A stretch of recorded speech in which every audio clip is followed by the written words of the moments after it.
Educational content by Dr. Mohammed Al-Nagi Mohammed. Welcome to our clinical guide on insulin therapy. You know, as a cornerstone in managing diabetes mellitus, a solid grasp of insulin is absolutely essential for safe and effective patient care. So in this explainer, we're going to break it all down into clear, high-yield concepts for your clinical practice and, of course, for your exams. All right, here's our game plan.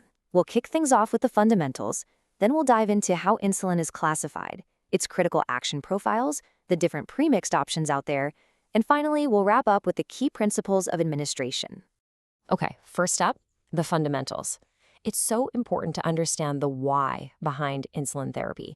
Let's really establish why getting this right is just, well, it's non-negotiable for patient safety.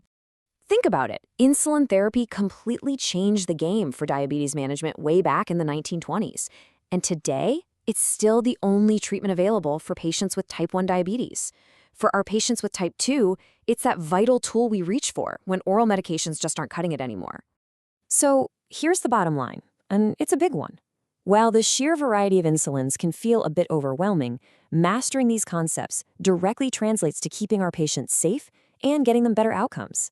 It's that simple. Right.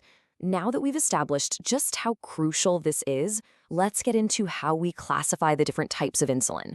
There are really two main ways we categorize them, and this helps us understand both where they come from and, more importantly for us, how they behave clinically. So we can classify them by their manufacturing process, kind of like their origin story. But honestly, for our day-to-day clinical work, the much more important classification is by duration of action. That's what tells us how it's actually going to work in the body. The way we make insulin has evolved so much. I mean, we started with porcine insulin, literally from pigs, then moved on to biosynthetic human insulins using DNA tech. And now we have these modern analogs. These are pretty cool. They're genetically tweaked to change how quickly they're absorbed, which is exactly what gives us the different action profiles we're about to jump into. Okay, now for what I think is the most high-yield section, both for your exams and for your day-to-day practice. We're talking about the onset, peak, and duration of different insulin types. This stuff is the absolute key to safe prescribing. This table right here, this is the clinical cornerstone of insulin therapy. I'm not kidding. Knowing these four profiles, the onset, the peak, the duration of each type is absolutely essential. So let's just walk through each one, starting with the rapid-acting. First up, the rapid-acting analogs. They get to work in just 5 minutes. That's why they're designed to be taken right before a meal, to cover that glucose hit from food. These are your classic mealtime or bolus insulins. Next, we've got the short-acting insulins. Now, just like the rapid analogs, these are also used as a mealtime bolus dose. But look at the key difference here.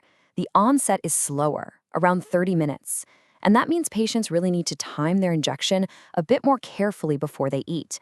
All right, intermediate-acting insulin. This one provides that background or basal coverage. It lasts for about 12 to 18 hours. But here's a key clinical pearl. See that pronounced peak at 5 to 8 hours? You have to account for that to avoid hypoglycemia, especially overnight. We'll also see this insulin pop up again in the premixed versions in just a moment. And here we have it. This is what you want in an ideal basal insulin. The long-acting analogs have this beautiful, flat, peakless profile. They provide a steady, continuous background insulin level for up to 24 hours. It's the closest we can get to the body's natural basal secretion, and it dramatically cuts down the risk of hypos compared to the intermediate options. So now let's talk about how these different types are often combined into what we call pre-mixed preparations. The whole idea here is convenience, right? To cut down on the number of injections a patient has to take each day. Yeah, the whole point of a pre-mixed insulin is to make life easier. You get your mealtime bolus and your background's basal coverage all in one single shot. But, and this is a big but, that convenience comes with a huge responsibility. You have to know exactly what's in that mix. You really have to pay attention to the names because they give you a major clue. The number tells you the percentage of the rapid-acting component. So for example, Novamix 30 is 30% rapid-acting aspart. That means it's going to have a quick onset for the meal, but the other 70% is going to provide that longer intermediate coverage. Getting that ratio is everything if you want to predict its effect.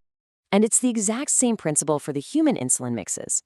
Humulin M3, for instance, combines 30% short-acting insulin with 70% intermediate-acting isophane. The logic is identical. That number tells you the proportion of the faster acting part of the mix. All right, let's wrap this up with the key clinical pearls for how insulin is actually administered. Because honestly, the correct technique is just as important as picking the right type of insulin in the first place. For most patients, a subcutaneous injection is standard practice. But in an emergency like diabetic ketoacidosis, or DKA, which is a serious complication that needs immediate treatment, we use intravenous insulin to get rapid control. And then you have more advanced systems like insulin pumps, which give a really physiologic approach with a continuous basal drip and patient-activated boluses for meal. Now, this is a super important piece of patient education, the importance of rotating injection sites. This prevents something called lipodystrophy, which is a change in the fat under the skin that can lead to really erratic insulin absorption and poor glucose control. It's such a simple piece of advice, but it has a huge impact. So let's leave you with a common clinical scenario to think about.